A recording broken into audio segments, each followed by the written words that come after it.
welcome to this episode of Three Fish on the Shirt. The Mariners have done it, the first back-to-back wins for 18 months. A fantastic 3-2 win away at Carlisle United this afternoon has put the Mariners into 11th place, just 2 or 3 points outside the playoffs. I think 3 points behind fifth, where Port Vale are. Harvey Rogers scored in the last minute to give the Mariners that victory after Town had been behind to goals from Lavelle and Sadie of Carlisle, and Luca Barrington equalised between those two goals. Cass scored after 81 minutes, and then Harvey Rogers headed the winner in from a cross after a corner at the end. Disappointment for Mike Williams on his first game for Carlisle as manager after moving from MK Dons, and an unlikely late win for the Mariners after 18 months without winning two back-to-back games. 7,510 fans saw it finish Carlisle 2, Grimsby Town 3 at Brunton Park. Fantastic news for all you Mariners fans. And this evening we've got a great guest in Kieran Maguire from the Price of Football podcast, and you see him all the time on TalkSport and the BBC commenting on the price of football, the football finances, which has kicked off his career since the early 2000s when the big money started coming in to football in the Premier League.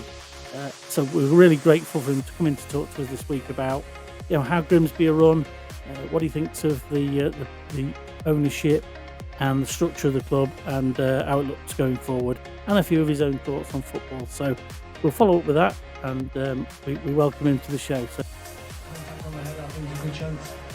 Hasn't seen Tom all that often. In fact, that's all this season. He's really impressed when he comes short with the corner. Falls into the box. And it is the back of the net. Tom, surely you've got the winner here at Brunton Park.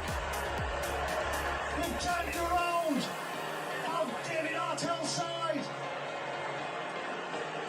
I'll be honest, I don't know who it is. Does it really matter? Town lead for the first time this afternoon. Carlisle 2, Grimsby Town 3. So I just wanted to welcome Kieran Maguire to our show. Thanks for joining, Kieran, and very welcome to you. Well, thank you very much for the invite. I've had some memorable nights in Grimsby, none of which can be repeated. So I gather I'm disappointed with that, because I wanted to hear, because I heard on your podcast, but you had one of the greatest nights of your life in Grimsby. That was your own words. I think I've actually had two of my greatest nights in Grimsby. I think the first one was 1985, when I think we were 2-0 down with 12 minutes to go, and Brighton won 4-2. So that was fantastic. That was the days when we had Frank Worthington playing for us.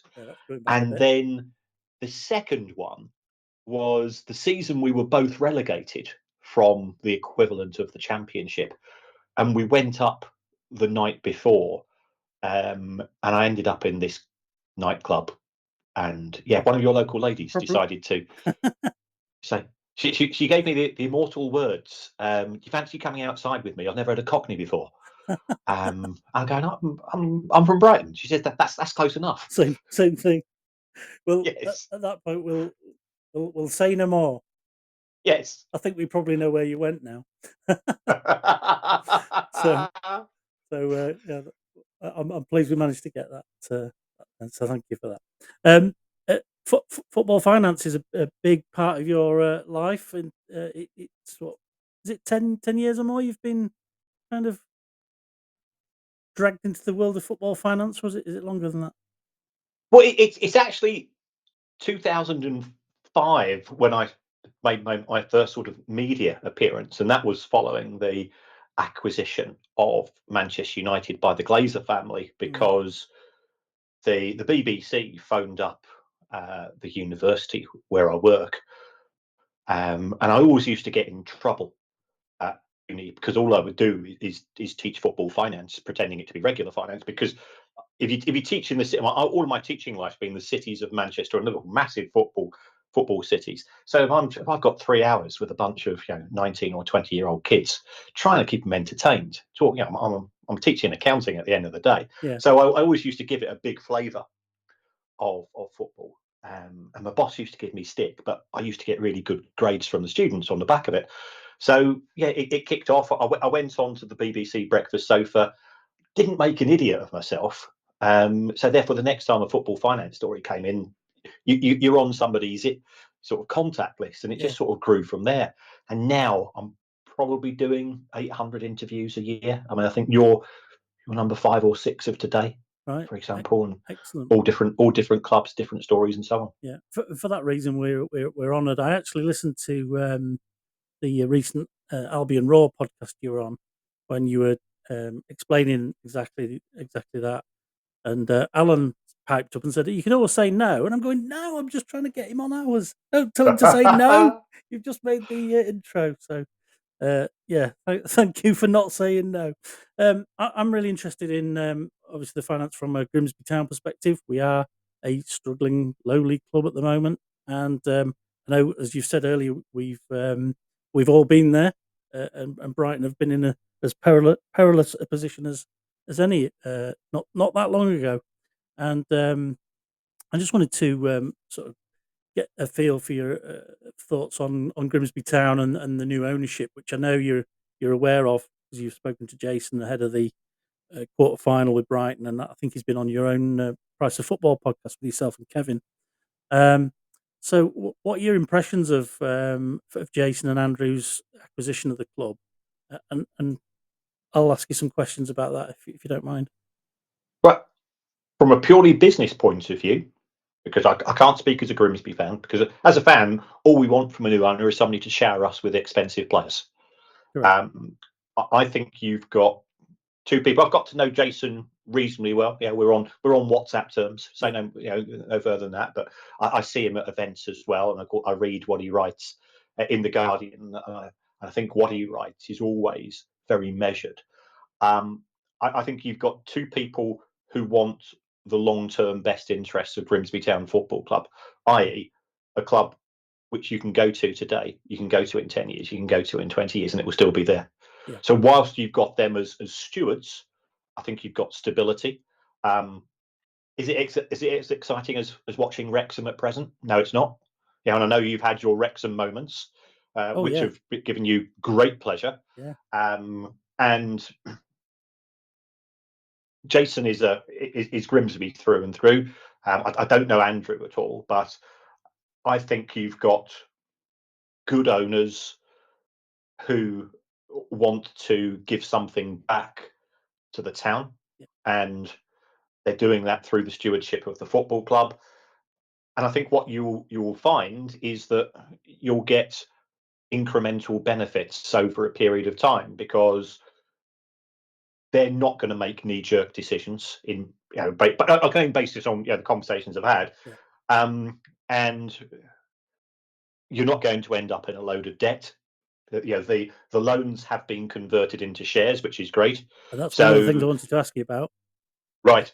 And there's always a danger, I think, with some clubs when it comes to owners. And if you talk to the people at Bury and Macclesfield and the current Reading fans and so on, is that sometimes people will come into a club, they'll talk the talk, and they might write the checks for a short period of time. But if their circumstances change, and we saw with Wigan 3 years ago, a guy came in 3 weeks later, the club's in administration. He never had any intention. Steve Dale at Bury. I don't know how closely you've been following things at Scunthorpe, which isn't too far away. Very closely, but that was horrendous. It was. And I think I describe it on the show that I do as a Brownberg. I got to hear and see an awful lot of really grim stuff, which you can't go public on. You can talk about the top 10% of the Brown stuff, but what you can't talk about for legal reasons was far worse. You're not going to get that with Jason and Andrew, and that's that's a huge plus. And I think sometimes fans don't always see that. And I think you led with the we as fans want them to shower us with expensive players, and I think you're right. And that's one of the reasons I wanted to get you on to give that kind of measured, more cold-eyed view of the club and what sort of hands it's in. In terms of the Scunthorpe situation, I mean, I think how bad that was, even Grimsby fans, to a greater extent, and Jason and Andrew themselves, in addition to that, helped with donations towards paying the staff on the weeks where they weren't getting paid, and that went down Brilliant. really well, until such a time as their immediate downfall had passed, and then it went back to normal rivalry situation with us calling each other. So And that's great, because deep down, the pantomime hate that you have for Scunthorpe United yeah, is a pantomime hate. yeah, You can't take the mickey out of your mates that support Scunthorpe if there's no Scunthorpe. You cannot have a rivalry yeah, without rivals. exactly, yeah, And we found this in 1996, 1997, when Brighton lost their ground. We nearly went out of business.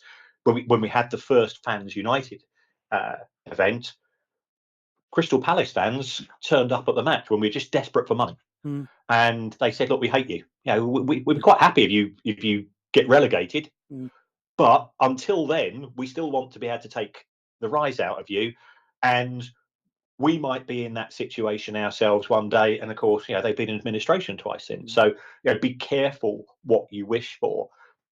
You have more in common with a Scunthorpe United fan, and I have more in common with a Crystal Palace fan than we do with any of these people who support Liverpool or Chelsea or Manchester United, and they can't even identify the place on a map, but they think that they're superior because yeah, they support a so-called big club. They've got no sense of identity or history or heritage of all of the things yeah. which have made us fall in love with our clubs. One of the things uh, that made me wonder, ahead of talking to you, was and I know what sort of fan you're as equally as fanatical about Brighton as I am about Grimsby. How do you square off the cold-eyed financial view with the insane world of being a fan?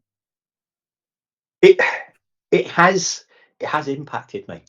I say love the game, hate the industry is my position, Yeah, but I find myself getting distracted when I'm at matches, and I hate that it happens. I know we went to Nottingham Forest last season, mm, and we won 3-2 with 10 men, and we hadn't won away for a while.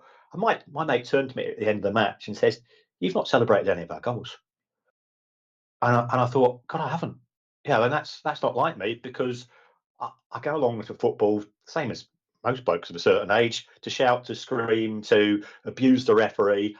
And there was something happening that weekend with another club, mm, which I'd got to hear about in advance. And I'm going, how do I cover this? I know I'm going to have to do a load of interviews. I know how to deal with this on the podcast. And football for me has always been the great escape. yeah, The 9 to 5 drudgery, mm, which football keeps us going. You get up on a Monday morning, you go, "Oh God, I've got a week of work. Oh, who are we playing this Saturday?" And then you get a few messages from your mates, or you go on you go on the Grimsby mm, message board, and people have started a new thread about yeah, something which had happened at the weekend, and you wet yourself laughing. And it helps. yeah, I think football is that great thing, is that we all are in it together. We can disagree with each other on politics and Brexit and Donald Trump and anything, those things. But actually, when it comes to football, we can all take the mickey out of yeah, each other. And I think football fans are very funny, and they are great. You just look at the level of support that we've had for Wimbledon yeah, over the yeah, course of the last week, and they've actually published a list of the donations which have come from all of the other clubs: yeah, Premier League, EFL, National League, and so on. yeah. We are in it together. I wondered this week if they missed a financial opportunity to hire it out as a golf course practice for this week. But looked like a Yeah. links course, didn't it, on Monday morning? But yeah, Newcastle have helped out and there and what have you. So yeah, it is. There's some nice things happen at times, and like I say, I struggle sometimes with particularly with Jason and Andrew being in charge now, and you think we're in good hands. Yeah, on a Saturday afternoon, if we're crap, it's we Yeah, need this, we need that. So and so's crap. Everybody's a bastard, sometimes it's hard to reconcile that release with that. Um, you know really what it's like in the background, or you think you know what it's like in the background. that's right. And I now work for the League Managers Association and the Professional Footballers Association, giving them courses on finance in the industry. And when you meet people on a regular basis who is a footballer, you've got a preconception of what a footballer is. Yeah. There's a manager. And actually, you're sitting in the canteen with them, and I realise just how little I know about football. Yeah. Because when they start to talk to each other, might as well go and speaking in Greek for all Yeah. like, or Yeah. it is clearly we as fans, we think we know a lot more than we do. And secondly, their dads, their husbands, their boyfriends, their sons, their brothers, they are people, and you stick a football shirt on them, and all of a sudden that gives us license to abuse them. Yeah. And that has impacted me. I used to be, I'm quite a sarcastic person, and I've got a reasonably big Twitter account. And I used to be, I used to make snarky remarks, and I stopped doing that because, hold on, I taught him 2 years ago. I know actually what he is like, and so on. And when you see people as people, as opposed to a left back who's just sliced it for the third time into the stand, you realise there is a lot more going on in their lives than just playing 90 minutes of football a week. Yeah, I had an ex-player on. Did a future episode recording last night, and the background to his career at Grimsby is totally different to what I thought it was now, because of what I heard of how it went in the background, his contract negotiations and all that kind of stuff. So yeah, it's really interesting to hear how you kind of view the games, but it's changed in that period though. So thank you for that. I did want to ask you about the sort of details of Jason and Andrew taking over. So they bought John Fenty's shares up, which was around about 40%, 41% of the club 3 years ago for 975,000, and they repaid him his 1.5 million pounds of loans.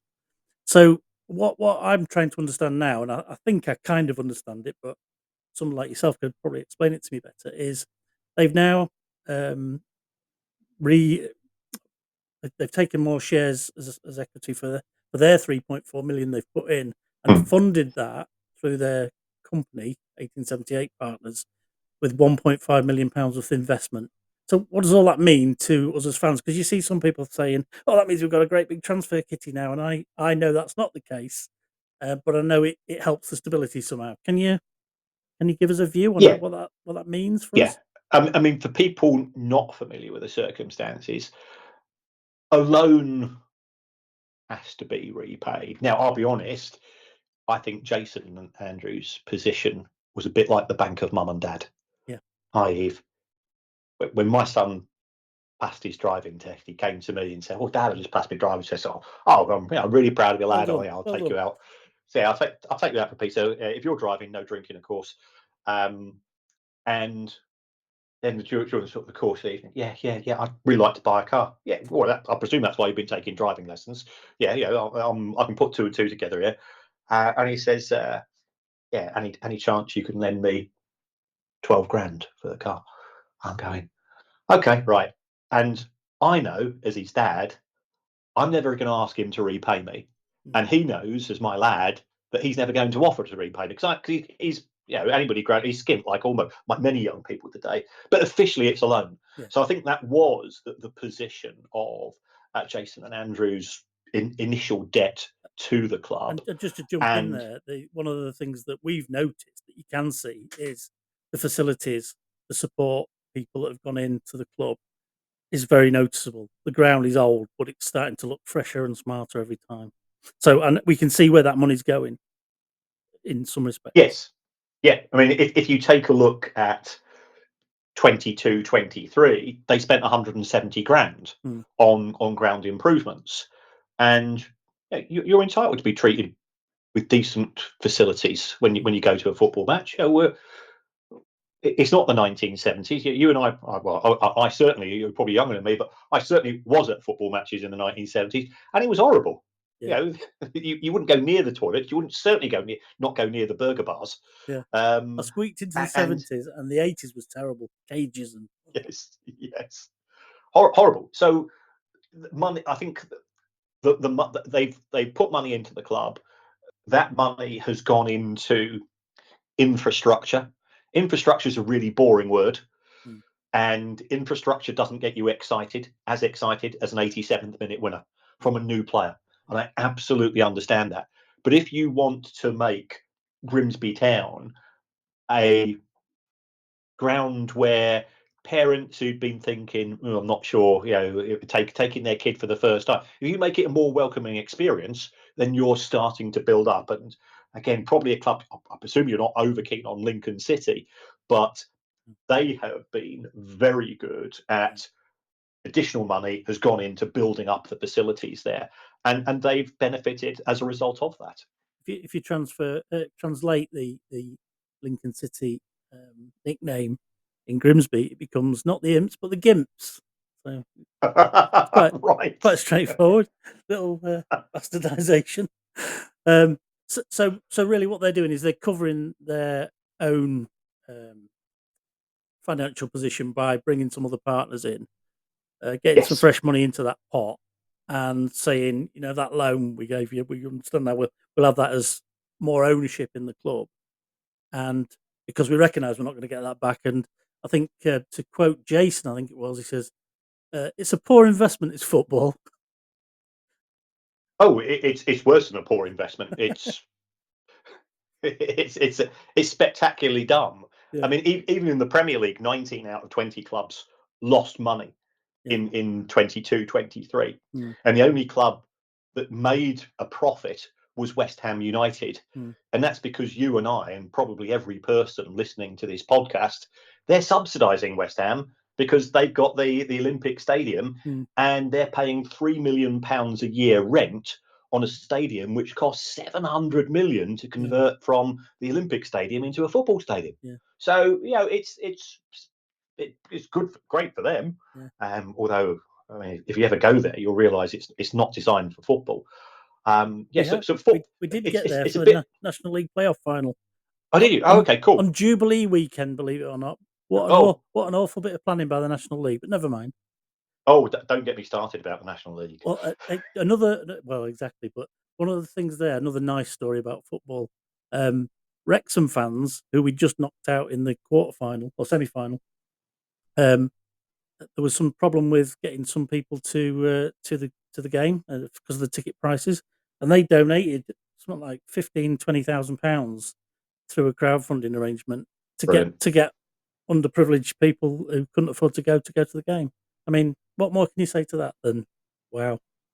You wouldn't see that for the Oasis concert, would you? No, absolutely not. So yeah, and I think football fans don't get the credit that so many of them deserve. So many of them, give up and make huge contributions. That I think we should be proud. I was so proud to be a football fan during COVID, for example. Yeah. You hear of all of these fans especially in League One, League Two, National League, who said, "Okay, you're supposed to refund me my season ticket money, but I want there to be a Tranmere Rovers, a Morecambe, a Grimsby Town next season." I tell you what, I can afford because I'm not having to go into work, so I'm saving myself petrol. I'm saving myself a train. I'll tell you what, I'll let you keep the money, and lots of other things in terms of events, and then you had players and managers phoning up vulnerable fans, old elderly fans. It really made you proud. And I think we should never forget how we as fans, and also the good people at football clubs, and yes, there are some arseholes at football clubs. We're not denying that, who own them, but they're not a Grimsby Town, I can assure you. And I think one of the things, again, we're talking to the ex-player last night. You realise that football clubs are workplaces just like anywhere else. You've got your arseholes, you've got your great people, you've got a whole raft of society in there, and you kind of forget that as we've already said. Just a couple more quick questions for you before we wrap up, because I appreciate you. If we're number 5 or 6 of today of 800 this year, you've got a life as well somewhere along the line. Although it may not feel like it. So I just wondered for Grimsby nowadays, the way we're financed and the positivity around the ownership and that means that probably 5/6 or 5/7 of our match day income is the club has ahead of time in season ticket sales. Now, presumably that means that's on the downside, that's discounted. On the upside, the club have got it at the start of the season, and if they play crap, they've got money for a 5,000 gate every match. Is there a further downside that I'm missing on getting all the money up front, or is it all positive? I think it is positive, and if we look at Grimsby Town in 2023, the match day income went up by 900 grand compared to 21-22. So there was an upsurge. It's also the club got considerably more money because it being in the EFL and so on. No, I can only see positives, because if you think about it, when do you renew your season ticket? It's March, April, May. Well, as you were saying, it's a place of work. The bills have to be paid in June and July when there's no football taking place. So it acts as a cushion. It acts as a parachute. I know the word parachute's an inflammatory word in football, but it does act as a cushion to allow the clubs to continue their activities over the course of the summer. The downside is if you've not got very much money left at the start of the season and you're only getting walk-ups, in the hundreds on a match by match basis, that ain't going to pay the bills. So you've got to get things right, and you've got to also to try to grow the other parts of the revenue of the club. I'm looking at Grimsby's figures here. A third of the money comes from ticket sales. Quite a lot of the money comes from what we call football fortune. So football fortune is player sales, it's donations, and it's cup runs, and those can make a big difference. So in 22-23, Grimsby made over £1 million from that, and you want that to be the norm, but if only it can be it can of course be the exception. 3/4 finalists. What more can we ask for? Apart from you standing in our way, thank you very much. But it was a 5-goal thriller. That's the way to remember it. We shared 5 goals with you, just not very equally. Exactly. Yeah, excellent. So, just for our fans, then the summary is slow, sustainable improvement, incremental gains. Stick with these guys; they're the right guys to look after our club. Yeah, I think that is a fair assessment. They've got the wages under control. It's certainly not. It's not a big budget by League Two standards, but if I look at it, it's a budget which can give you a chance if you get everybody things lines up in a row. If everything falls into place, the manager's got a good rapport with the squad. You don't get any injuries. You get a couple of loan players. All the intangibles, that's right. And that's the difference. Whereas Wrexham could last season afford to effectively blow everybody out of that division in terms of wages, and it's similarly for Stockport. I mean, in the season that Stockport were promoted, they lost £5 million. That's because they again had a new owner who just wanted to accelerate them, and that can take you so far. That can take you to League One. That can probably get you out of League One, and then you get to if you do get to the Championship, and you've been in the Championship, I've been in the Championship. We played each other on many an occasion. You're swimming with sharks, and the average losses in the Championship are 400 grand a week. So everybody's trying to get up to the top. Yeah, and do Jason and Andrew have 400 grand a week spare? I suspect they haven't. So they would have to set a budget which isn't going to match with that. Even if you get to League One, last season the average losses in League One was £6 million. It's horrendous amounts of money, and I suspect that Birmingham City just signed the next tier up from where you are, £15 million potentially on a single player. Ridiculous. That's more than Grimsby have spent in the whole existence on players. I had an interaction with Jason on Twitter partway through this season, or just before the start of the season, and basically he was saying if you spend £4 million, it's a good chance you're getting out. After that, it's everything coming together, which is pretty much what we've just identified. So, I feel we're in good hands. I don't think always fans appreciate that we are, and again, it's one of the reasons I wanted to have you on to talk about that. So we thank you for that, and I'll not take up too much more of your time unless you've got any other messages for us. Enjoy every moment. That's what and your love of Grimsby Town is just as important as a Manchester United fans or a Barcelona fans or a Bayern Munich fans. And but certainly the podcast I do, we've had guests, everybody from the head of the EFL and the head of Scottish football to Southend United supporters groups, because I don't want to see Southend United go out of business. I don't want to see any club go out of business. Football is still the greatest. It's the most important thing of the unimportant things of life. And the day you lose it, because I lived in Manchester for 40 years. So when Bury went out of business, I was actually going to Bury Town Hall during the car crash of the Steve Dale ownership. And I was sort of trying to say things which sort of, boring finance things. And I got to know some people in Bury. And when I saw them, perhaps 6 months later, I said, "What's it like?" And they say, "You know what it's like is sometimes in the summer when the weather's crap, or if there's an international break weekend and you've not got a fixture. Imagine that 52 Saturdays a year. That's what we're going through." And I thought, I just couldn't imagine life. So you've got Grimsby Town in your life. Love it. Yeah. Thank you very much, Kieran. On that note, we'll leave it there. Thank you very much. Thank you.